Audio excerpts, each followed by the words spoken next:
Hello friends and welcome back to our channel. It is time for a story. Today's story is called Puss in Boots and it's by Charles Perrault. It is retold by Joe Fitzpatrick and illustrated by Mark Kummer. As usual, please like and share this video and hit that bell so you'll know whenever we post new stories. Okay, let's get started. This is the first story of the third son of a miller. It is also the story of a cat in boots. When the miller split his holdings among his sons, the first son was given the mill. The second son was given many fine animals. The third son was given a cat. He thought, what will I do with a cat? I'm not just a cat. I'm much more than that, said the cat.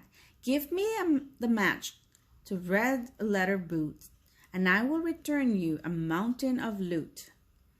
This took the third son of a miller by surprise. He knew very few talking cats, but with nothing to lose, he gave the cat the matching boot. Off ran Puss in Boots in search of adventure and treasure. In short, Puss in Boots found a burlap bag. This is the best luck this cat has had yet. This bag will make riches quite easy to get, said Puss in Boots.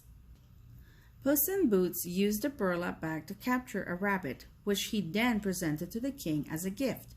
Who provides me with this nice gift? Asked the king. The Marquis Carabas, so kind and so true, humbly and generously gives this gift to you, said Puss in Boots. This impressed the king.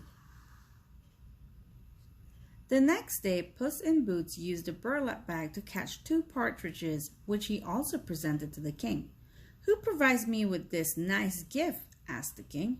The Marquis Carabas, so kind and so true, humbly and generously gives this gift to you, said Puss in Boots. This impressed the king as well. I must meet the Marquis Carabas, said the king. To introduce you would be my great pleasure. The Marquis is a man of fine style and great treasure, said Puss in Boots. What this king did not know was that Puss in Boots had invented the Marquis Carabas. We do not know why. Puss in Boots ran ahead of the king. He approached a cornfield and shouted, The king's approach is near at hand. When he asks, you must tell him who owns this fine land.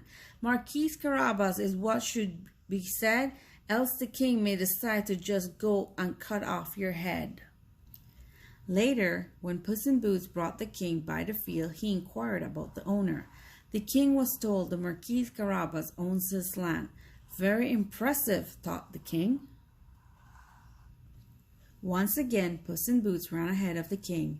This time he approached an ogre's castle. There, Puss in Boots tricked the ogre into turning himself into a mouse. This made the ogre much easier to catch. Puss in Boots jumped and trapped the mouse-sized ogre in his burlap bag.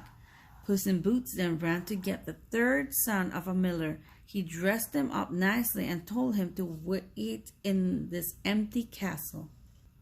As the king approached the castle, Puss in Boots stepped forward. The Marquis Carabas, so kind and so true, is humbly and generously presented to you. As he said this, Puss in Boots bowed and gestured toward the third son of the miller. The king understandably assumed the third son of the miller was in fact the Marquis Carabas, a kind and generous man with fine fields and a castle. Marquis Carabas, you seem a kind and generous man, and I am impressed by your fine fields and castle, said the king. You must come to my kingdom where you will meet and marry my daughter, which is just what the third son of the miller did. When the third son of the miller met the king's daughter, his heart swooned. She was beautiful. When the third son of the miller spent time with the king's daughter, his head swooned. She was brilliant and funny and kind. He loved her. When the king's daughter discovered she loved him too, the third son of the miller asked her to marry him. And the king, his daughter, the third son of the miller, and Puss in Boots lived all happily ever after. The end. We hope you enjoyed the story. As usual, keep liking and sharing your videos, and we'll see you until next time. Goodbye.